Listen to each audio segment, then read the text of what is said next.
Hello everybody.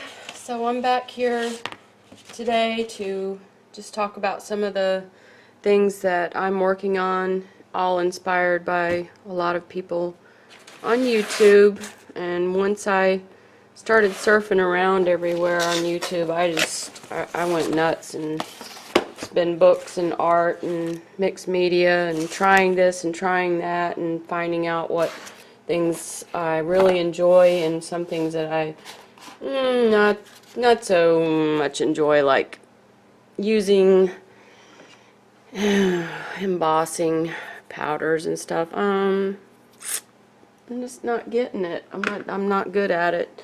So right now I don't think you're really gonna see too much of that in my books or art. I've even tried it on some cards and it's not working. So to talk a little bit about some of the upcoming books, I've got paper.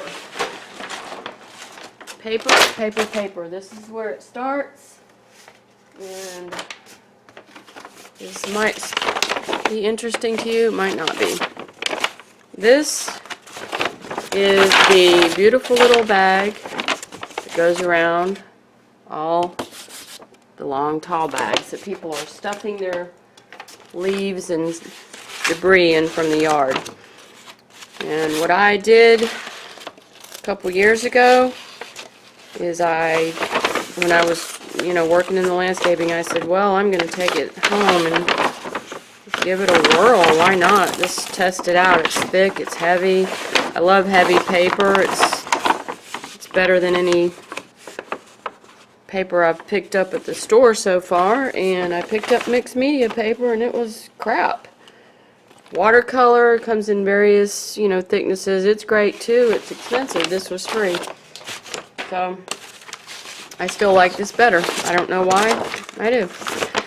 And sometimes I get some beautiful colors, which you can't really see too well, but maybe you can. The slightest little blues, and I throw my hands around in it, and anyway, this is the stages it goes through. If you see me with the papers on the floor, it goes through a little dry time because I use acrylics and used watercolors in the past. But anyway, so this is what transpires out of just letting my hands throw the paint around on the paper.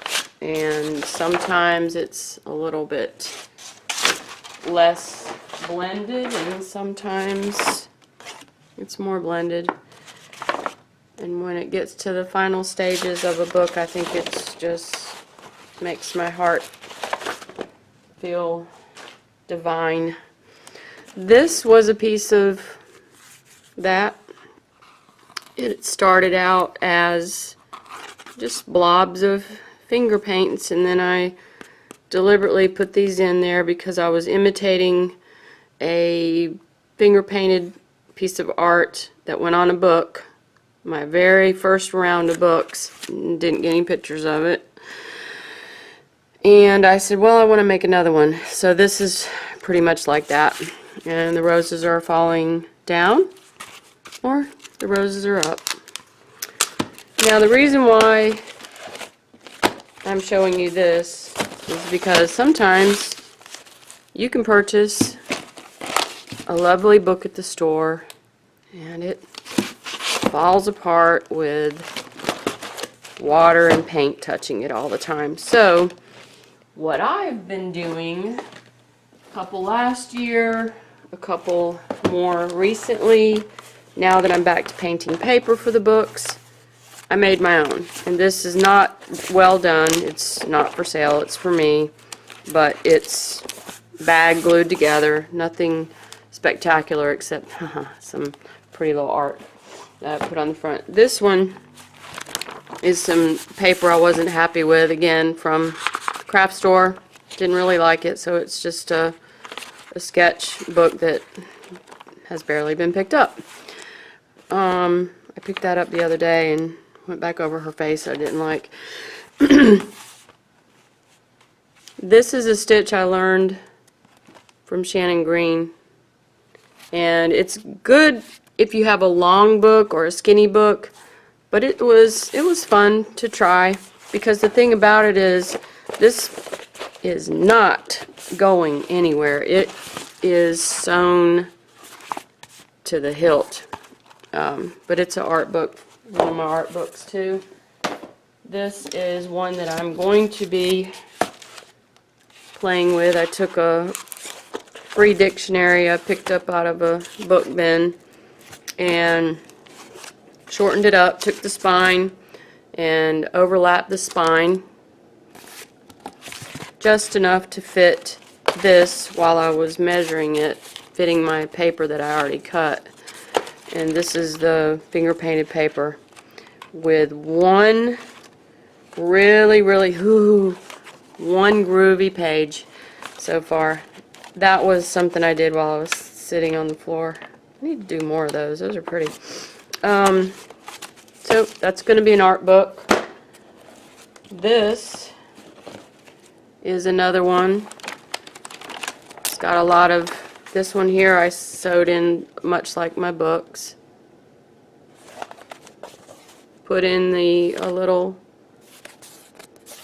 coaster, covered it with some paper from the soaps that I love.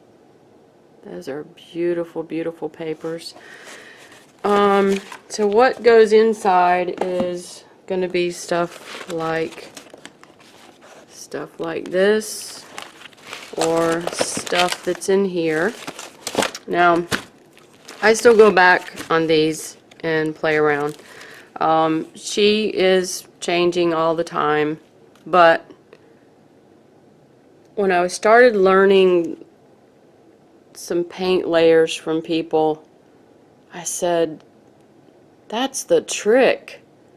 So going in with your black and then starting to layer the paint, especially the whites over it, and then from the white, you know, you let it dry, and you could do some gesso and glue and go back in and do more colors, you know, whatever effect you want to get. But it really just made a difference when I started seeing some people do that.